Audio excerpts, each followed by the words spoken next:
Today, we're visiting Llanthony Priory. The story goes that in some time around 1100, Norman nobleman Walter de Lacy came upon the ruins of a chapel dedicated to St David on this very location and decided to devote himself to solitary prayer and study. He was joined in his solitude by a group of followers including a former chaplain to Queen Matilda, the wife of Henry I. They built a church dedicated to St John the Baptist, which was consecrated in 1108. 10 years later, around 40 monks were living at the first Priory of Canons Regular in Wales. Unsurprisingly, the Welsh weren't too happy to have these Norman invaders living in their midst, and as a result attacked persistently, forcing the monks to relocate to Gloucester in 1135. In 1186, Hugh de Lacy, the 5th Baron, provided funds to rebuild the priory, which was completed in 1217. In 1325, a gatehouse was added. The dissolution of the monasteries saw the end of the priory. The buildings decayed over the centuries, with the estate passing through various private hands, all of whom failed to maintain them, thus the ruins we see today.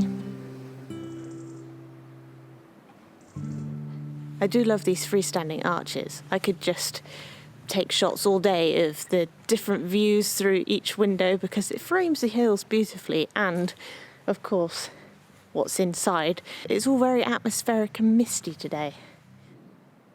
And I can imagine it's one of those places that every time you come to, it's slightly different because of the hills and the way the light plays on them.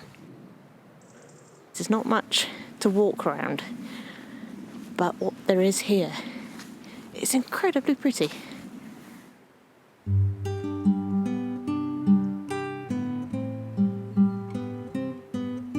This room is called the Chapter House.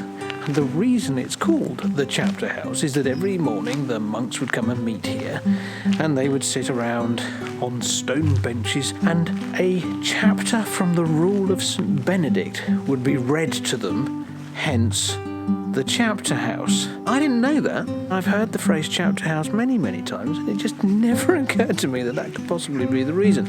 This was, at one point, a ridiculously lavish room with vaulted ceilings and, ornate paintings and what have you. So it wasn't a particularly austere experience for them every morning. And apparently they would discuss the business of the priory, and they would admit their fault. Any punishments that were coming to them would be handed out. It was probably quite a miserable life for them. Then again, it might not have been. It might have been really nice. In comparison to how everybody else was living at the time, I should imagine it probably was, because, your 3 square meals a day and all that sort of thing. Up along that section there's a row of what looks like windows, but I don't think they are windows because that would have been the inside of the building. So there must have been some sort of walkway up there, perhaps a long gallery where you could look out over the archways. When they built it, they meant it. I mean, it's huge.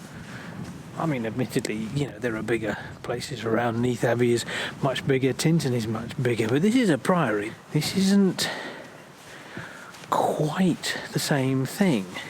The whole idea of this was that people lived in solitude and it was all very humble and they lived basic, simple lives. But this is not a basic and simple life, especially when you consider when this was all going on. This is architecture on the scale of something fortified. But the other thing is, it had to be, because the locals were not happy.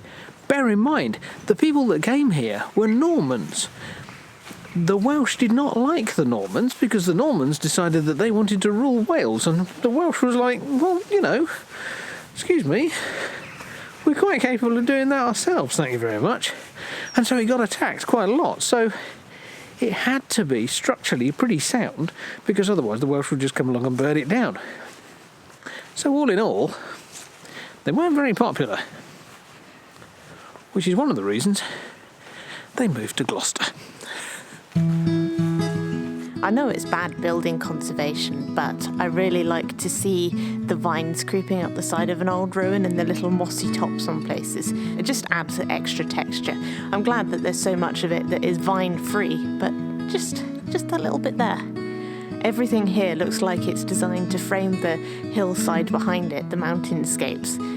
It's absolutely stunning. And we have largely the place to ourselves today because it's early on a Sunday morning, so anybody that is out walking along the hills, and nobody's here apart from us. And it's really quiet as well. Apart from the odd plane going over, it's just really muted. It's a bit like being in a church.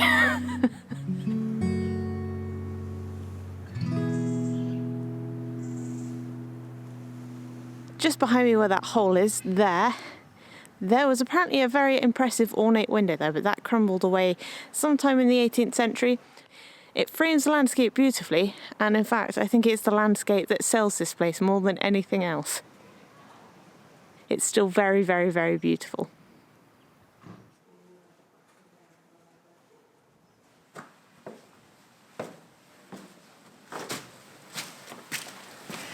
It doesn't actually go anywhere.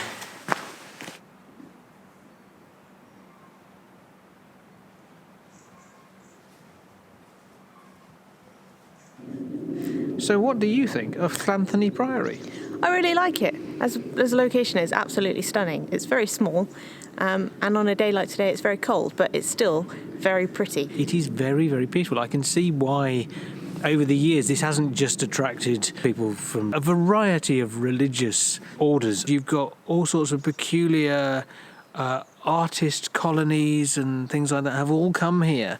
And I can understand why. It is stunningly beautiful. The sound travels really well because it's so still. You can hear a conversation with somebody when they're higher up the mountains. Now, there's a hotel over there because I've seen quite a few people leaving in the morning. There is. And I would say it would be a really nice place to come for a nice cream tea. I can smell donuts.